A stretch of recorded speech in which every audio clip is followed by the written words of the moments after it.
এদিকে টানা 10 বছর ক্ষমতায় থাকার ঘোষণা দিয়েছেন ডক্টর ইউনূস। খেপে গিয়ে ডক্টর ইউনূসকে কঠিন হুঁশিয়ারি দিলেন, বলেছেন ডিসেম্বরের মধ্যে নির্বাচন না দিলে শেখ হাসিনার সাথে যা ঘটেছে তাই ঘটবে ডক্টর ইউনূসের সাথে। লন্ডন থেকে ফিরে ভিন্ন সুরে কথা বলছেন বাংলাদেশ জামায়াতে ইসলামীর আমির ডাক্তার শফিকুর রহমান। নেটিজেনরা বলছে, তবে কি লন্ডনে বিএনপি চেয়ারপারসন খালেদা জিয়ার সঙ্গে বৈঠকের পরই তার সিদ্ধান্তের পরিবর্তন হয়েছে? দেখে ভালোই লাগে, জুম্মার নামাজের পরেই আপনার আওয়ামী লীগের ঢাকার ভিতরে এত বড় একটা মিছিল কিংবা সমাবেশ হয়ে গেল। আওয়ামী লীগের মিছিল বড় হচ্ছে ক্রমে। আওয়ামী লীগের মিছিল যখন বড় হচ্ছে তখন নতুন রাজনৈতিক দল এনসিপির থেকে নানা রকমের ভুলভাল কথাবার্তাও বলতে শোনা যাচ্ছে। এনসিপির অনুসারীভুক্ত ছাত্র জনতা যারা আছেন তারা মনে করছেন এই নির্বাচন দিয়ে যে সরকারটা আসবে তারা তো ব্যালটের মধ্যে একটা কালি সিল দিয়ে আসবে, এটার এত ম্যান্ডেট ওরকম হইতে পারে না। কোনটার ম্যান্ডেট বেশি? রক্ত দিয়ে এই ডক্টর ইউনূস সরকারকে যারা বসিয়েছে তারা নির্ধারণ করবে এই সরকারের মেয়াদ কতদিন। আসসালামু আলাইকুম দর্শক, আরো একটি নিউজ ভিডিওতে আপনাদের সবাইকে স্বাগতম।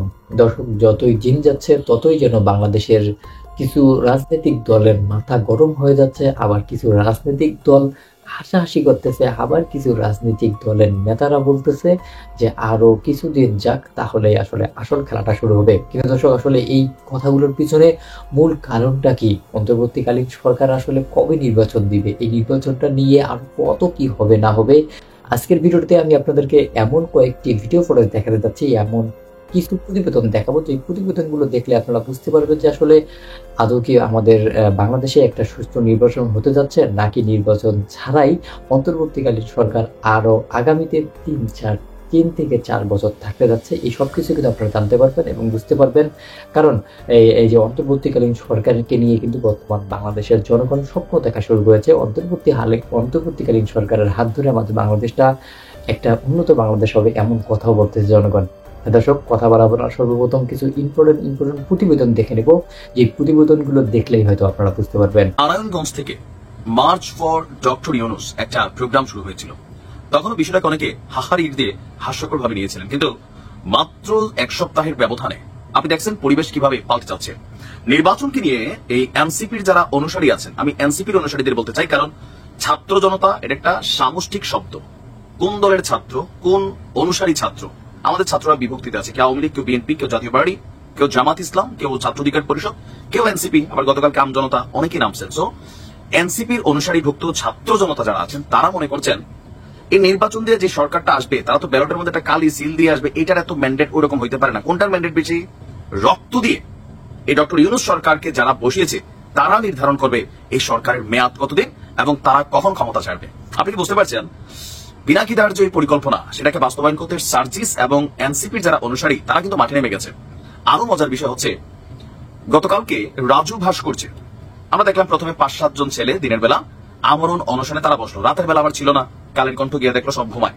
আজকে সকালে 5-এর বদলে 3 গুণ 4 গুণ হইয়া 20 জন আইসা বসছে ডক্টর ইউনূসের জন্য, মার্চ ফর ডক্টর ইউনূস। এমনকি তারা আমরণ অনশন করবে। কেন? ডক্টর মোহাম্মদ ইউনূসকে 5 বছর রাষ্ট্র ক্ষমতায় তারা দেখতে চায়।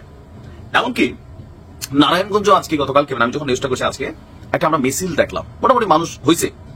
এই যে 2 থেকে 4, 4 থেকে 40, 40 থেকে 400 তারা তাদের টিম বড় করছে।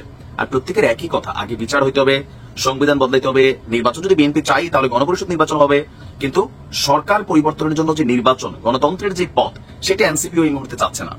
শেখ হাসিনার স্টাইলে তাদের একটা বক্তব্য, কিন্তু এখন অনেকে মনে করছেন যে তারাও শেখ হাসিনার স্টাইলেই কথাবার্তা বলছেন। এই কথা কে বললেন?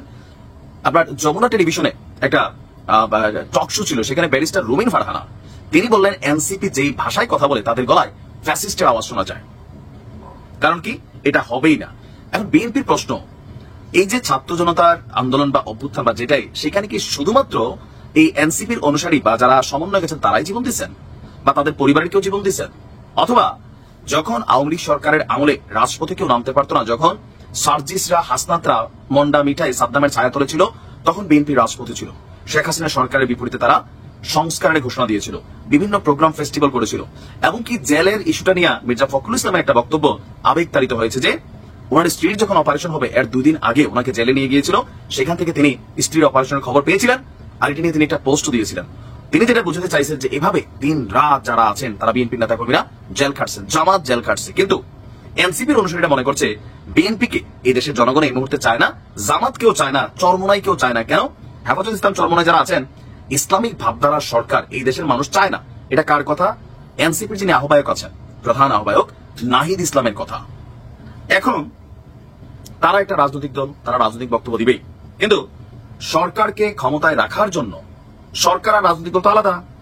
এখন এনসিপি কি ডক্টর ইউনূসের টিম, তাদের বক্তব্য তো এটাই মনে হচ্ছে যে এনসিপির অনুসারীরা বিভিন্ন ফর্মে টিম বি সি ডি হিসাবে মাঠে নামছে ডক্টর মোহাম্মদ ইউনূসকে 5 বছর রাষ্ট্র ক্ষমতায় রাখার জন্য। এমনকি আপনি লাইভের মধ্যে দেখবেন সহমত পোষণ করা মানুষের সংখ্যাও কিন্তু নিতান্ত কম না। তবে এনসিপির একটা বিষয় আবার সমালোচিত হয়ে গেল যে বর্ষবরণ উপলক্ষে মহানগর কমিটির যে প্রোগ্রাম ছিল ফেসবুকে পোস্ট দেওয়ার সাথে সাথে হাজার হাজার লাইক কমেন্ট আসতেছে, কিন্তু অন দ্য ডে 50 জন মানুষও ছিল না সেখানে, সাংবাদিক ইউটিউবাররা ছাড়া। এগুলো থেকে তাদের আবার একটা নেগেটিভ অবস্থান তৈরি হয়েছে। টোটাল এই আয়োজনটায় তারেক রহমানের যে স্বপ্ন যে গণতন্ত্র অথবা একটা নির্বাচনের মাধ্যমে আগামী দিনে সরকার গঠনের এবং আনটিল ডিসেম্বরের মধ্যে, এই স্বপ্ন কিন্তু ভেঙে খান খান চুরমার হয়ে যাচ্ছে, অলরেডি গেছেই। এই আন্দোলনটা পিনাকিদা পেছন থেকে মেটিকুলাসলি ডিজাইন করছেন 100%, আর এটা সার্জিস্টরা আওয়াজ দিচ্ছেন। এরপরে তাদের যারা অনুসারীরা আছে তারা এটাকে বাস্তবায়নের জন্য একটা জনমত গণমত ফেসবুক ইভেন্ট গ্রুপ তারা কিন্তু কাজ করে যাচ্ছেন। এই পর্যায়ে গেলে নির্বাচন কিন্তু হবে না, আর এটাই বিএনপি ভয় পাচ্ছে। এখন দেখা যাক আসলে কি হয়।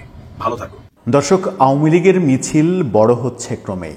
আওয়ামী লীগের মিছিল যখন বড় হচ্ছে তখন নতুন রাজনৈতিক দল এনসিপির থেকে নানা রকমের ভুলভাল কথাবার্তাও বলতে শোনা যাচ্ছে।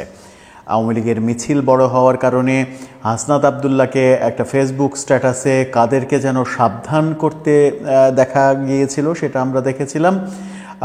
এরপর এখন যেটা শোনা যাচ্ছে সেটা হচ্ছে যে একদিকে আওয়ামী লীগের মিছিল বাড়ছে, অন্যদিকে এনসিপিতে ভাঙন ধরেছে।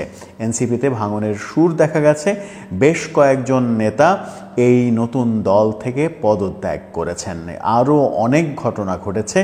এদিকে আওয়ামী লীগের বিভিন্ন জায়গায়, ঢাকা শহরের বিভিন্ন জায়গায় আমরা মিছিল দেখেছি। এর আগে ঢাকার বাইরে মিছিল দেখেছিলাম। এরপর সর্বশেষ গত পরশুদিন আমরা রাজধানীর উত্তরাতে বড় মিছিল হতে দেখেছি। কেন আওয়ামী লীগের মিছিল বাড়ছে, কোন শক্তিতে আওয়ামী লীগের মিছিলে লোক বাড়ছে এবং এনসিপিতে ভাঙন দেখা দিচ্ছে, এনসিপির সঙ্গে আওয়ামী লীগের মিছিল বাড়ার সম্পর্ক আছে কিনা, আওয়ামী লীগের মিছিল দীর্ঘ হচ্ছে। গত বৃহস্পতিবার, গত পরশুদিন আমরা উত্তরাতে একটি বড় মিছিল দেখেছি। ঢাকা 18 আসন, সেই আসনের নাম উল্লেখ করে দুটি বড় ব্যানারে প্রায় 2 শতাধিক লোকের একটা মিছিল দেখা গেছে।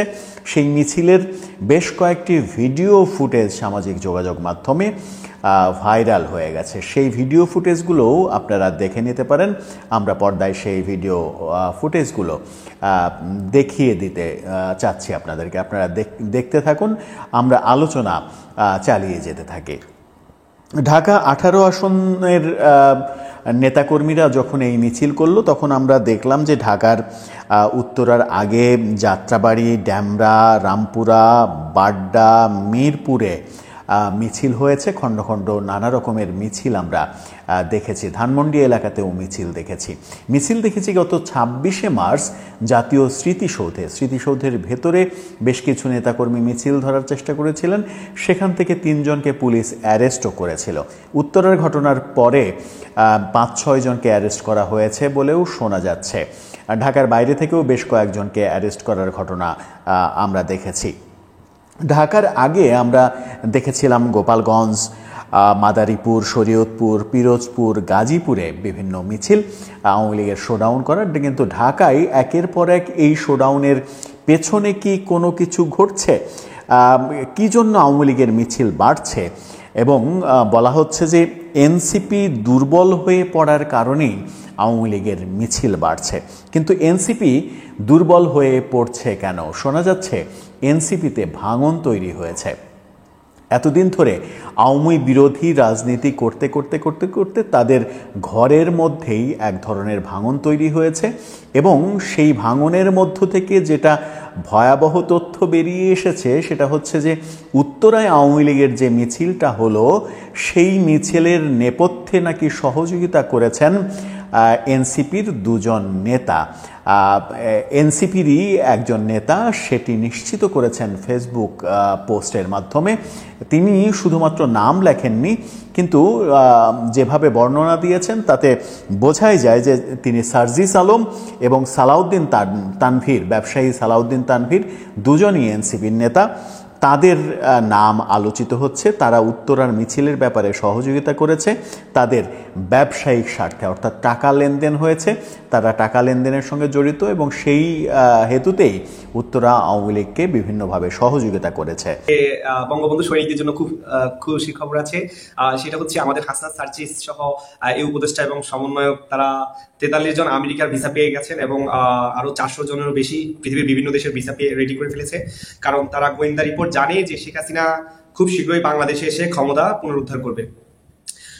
তারা এখন সবাই আতঙ্কিত হয়ে গেছে। গত কিছুদিন ধরে আপনারা দেখছেন যে সমন্বয়ক এবং উপদেষ্টারা অনেক বেশি আতঙ্কিত হয়ে গেছে। কারণ হচ্ছে এই উপদেষ্টারা আসিফ নজরুল, বেহায়া নজরুল, মীর জাফর নজরুল, এবং তিনি বলেছেন যে আমাদেরকে যদি এক না থাকে আমাদের সবাইকে মরতে হবে। এবং সার্জিস আলম কিছুদিন আগে বলেছিলেন, বেশ কিছুদিন আগে বলেছেন যে আগে তো আমাদের উল্টো করে ঝুলানো হতো, এখন আমাদেরকে আগে তো আমাদের সোজা করে ঝুলানো হতো, এখন আমাদের উল্টো করে ঝুলানো হবে। এখন এই হয়তো 2-3 দিন আগে সে বলতেছে, কান্না করে বলতেছে যে কজন কে আওয়ামী লীগ সরকার আসলে যে কজনকে জবা করতো তার মধ্যে আমি একজন। তো এবং বিপিনুরের দলের একটা নেতা সেও বলেছে যে আমাদেরকে ধরে তো কোপাবে, ঝুলাবে। হ্যাঁ, তোমাদেরকে ঝুলানো হবে। তোমরা রাষ্ট্রদ্রোহী, তোমরা সংবিধান লঙ্ঘন করেছো, তোমরা রাষ্ট্রের অনেক বড় ক্ষতি করেছো। তোমরা একটা গণতান্ত্রিক প্রক্রিয়া নির্বাচিত প্রধানমন্ত্রীকে তোমরা ষড়যন্ত্রের মাধ্যমে তোমরা ক্ষমতা জবরদখল করেছো এবং তোমরা মেট্রো রেলে আগুন দিয়েছো, তোমরা দেশের সম্পদ নষ্ট করেছো, তোমরা 3204 জন পুলিশ হত্যা করেছো, তোমরা ছাত্রদেরকে হত্যা করে তোমরা সরকারের বিরুদ্ধে খেপিয়ে তুলেছো জনগণকে। এর দায়ভার তোমাদের নিতে হবে। আজকে দেশের যে কত বড় ক্ষতি হয়েছে, শেয়ার বাজারে প্রায় 2.5 লাখ কোটি টাকার বেশি গত 3 মাসে দর পতন হয়েছে এবং $12 বিলিয়ন পাচার হয়েছে গত 3 মাসে। এগুলার রেসপন্সিবিলিটি তোমাদের।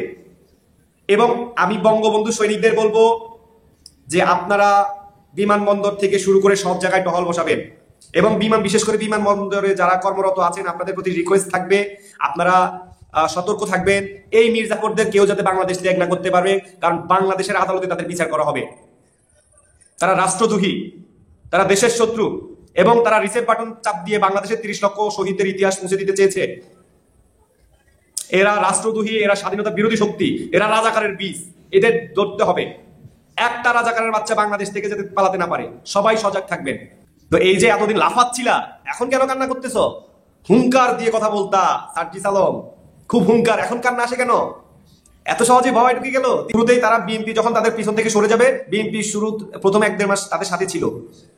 কারণ বিএনপি ভেবেছিল যে তারা নির্বাচন আলোচনা করে নাকি 1 বছরের মধ্যে দেখি নির্বাচন দেয় কিনা। আমি জানি তারা দিবে না, তারা 6 বছরের প্ল্যান করে, তারপরে আবার বলবে যে আরো 6 বছর লাগবে সংস্কার করতে। আজ পর্যন্ত কোনো সংস্কার হয়েছে? কোনো পুলিশের সংস্কার হয়েছে? কোনো আইনের কোনো সংস্কার হয়েছে দেশের? হয়নি। হয়েছে কি? আওয়ামী লীগ নিষিদ্ধ। সংস্কার হবে না তখন বিএনপি যখন এই সমন্বয়কদের পিছন থেকে চলে যাবে, তখন তারা বিএনপির কিছু গুজবকারী কিছু লোক আছে, যেমন পিনাকি, সাংবাদিক ইলিয়াস সহ আরো অনেকেই আছে, তারা যখন এদের বিরুদ্ধে কথা বলা শুরু করে দিবে, জনগণ তাদের বিরুদ্ধে খেপে যাবে এবং রাষ্ট্র বিশৃঙ্খলা তৈরি হবে, কারণ এরা রাষ্ট্র পরিচালনা করতে পারবে না। সেজন্য জনগণ তাদের বিরুদ্ধে চলে যাবে। আজকে সেনাবাহিনী আওয়ামী লীগের পক্ষে, প্রেসিডেন্ট আওয়ামী লীগের পক্ষে, পুলিশ প্রশাসন থেকে শুরু জনগণ সবাই আওয়ামী লীগের পক্ষে। তার কারণ তারা সবাই দেশপ্রেমিক। তারা জানে যে একমাত্র শেখ হাসিনাই বাংলাদেশের রাষ্ট্র পরিচালনায় সবথেকে দক্ষ। তারা শেখ হাসিনাকে দেখতে চায়, কারণ শেখ হাসিনা ছাড়া এই বিশৃঙ্খল অবস্থা কেউ ভালো করতে পারবে না। আজকে জায়গায় জায়গায় মিছিল মিটিং, আজকে চুরি চিন্তায় বাংলাদেশের মানুষ এখন সন্ধ্যার সময় অনেক জায়গাতে বের হতে পারে না। অনেক এরিয়া আছে যেখানে সন্ধ্যার সময় গেলে আপনাকে চুরি চিন্তাই করবে। কারণ আমি চোরদেরকে দোষ দিতে পারি না, কারণ হাজার হাজার ইন্ডাস্ট্রি বন্ধ হয়ে গেছে, লক্ষ লক্ষ শ্রমিক বেকার হয়ে গেছে। তাদের সন্তানরা যখন খেতে পাইবে না, তখন তারা চুরি চিন্তা করবে, এই রাহাজারিগুলো বাড়বে। তো আসলে নিয়তি, আজকে সময় তোমাদেরকে এখন উচিত শিক্ষা দিচ্ছে। তোমরা বেশি লাফাচ্ছিলা। এইবার বাংলাদেশ থেকে রাজাকারের বীজ নিশ্চিহ্ন করা হবে ইনশাআল্লাহ। একটা রাজাকারের বাচ্চা বাংলা জমিন থাকতে পারবে না। বাংলাদেশে থাকতে হলে বাংলাদেশের সংবিধানের অনুগত্য করে থাকতে হবে। বাংলাদেশে থাকলে বাংলাদেশকে মানতে হবে, বাংলাদেশের আইন মানতে হবে। বাংলাদেশের সম্পদ কেউ নষ্ট করতে পারবে না। বাংলাদেশের সাথে বেইমানি করা যাবে না। তো যাই হোক, আওয়ামী লীগের সুসময় আসতেছে। বঙ্গবন্ধু সৈনিকেরা আপনারা প্রস্তুত হন মিষ্টি কেনার জন্য। যাই হোক, তারা তাদের পাপের ফল ইনশাল্লাহ পাবে খুব শীঘ্রই। এটা শেখের বেটি, যার কাছে বাংলাদেশের সকল রাজনীতিবিদ শিশু। কারণ শেখ হাসিনা পৃথিবীর সেরা ইউনিভার্সিটি থেকে রাজনীতি নিয়ে পড়াশোনা করেছে এবং বাংলাদেশের জন্মের আগ থেকে রাজনীতি করে এবং পৃথিবীর ইতিহাসের অন্যতম সেরা রাজনীতিবিদ বঙ্গবন্ধু কন্যা তিনি। দর্শক, জুলাইয়ের গণ অভ্যুত্থানের পর থেকে অন্তর্বর্তীকালীন সরকার এখন পর্যন্ত কিন্তু দেশের ক্ষমতা নিয়ে আছে। ক্ষমতা নিয়ে বাংলাদেশটাকে আসলে নতুন করে সাজানোর চেষ্টা করতেছে। অনেক বিদেশি লোক কিন্তু তিনি বাংলাদেশে নিয়ে এসেছে, তাদের মাধ্যমে বাংলাদেশটাকে উন্নত করার চেষ্টা করতেছে। কিন্তু হঠাৎ করে বাংলাদেশের রাজনৈতিক দলের নেতারা ডক্টর ইউনূসের কাছে নির্বাচন নিয়ে খুব তাড়া দিচ্ছে, খুব তাড়াতাড়ি যেন নির্বাচনটা দেওয়া হয় এমন কথা বলতেছে। কিন্তু দর্শক, আসলে নির্বাচিত সরকারটা আসলে আমাদের বাংলাদেশটা কি উন্নত হবে, নাকি আসলে অন্তর্বর্তীকালীন সরকারের হাত ধরেই আমাদের বাংলাদেশটা আরো বেশি উন্নত হবে? এই বিষয়গুলো নিয়ে আপনাদের কি মনে হচ্ছে? অবশ্যই কিন্তু আপনাদের গুরুত্বপূর্ণ একটি মতামত জানিয়ে যাবেন আমাদের ভিডিও কমেন্ট বক্সে, কারণ আপনাদের মন্তব্যগুলো আমাদের কাছে অনেক গুরুত্বপূর্ণ। সো দর্শক, ভিডিওটি ছিল এতটুকুই। আবার দেখা হবে নতুন কোনো ভিডিওতে নতুন কোনো টপিক নিয়ে। ততদিন পর্যন্ত ভালো থাকুন, সুস্থ থাকুন। আল্লাহ হাফেজ।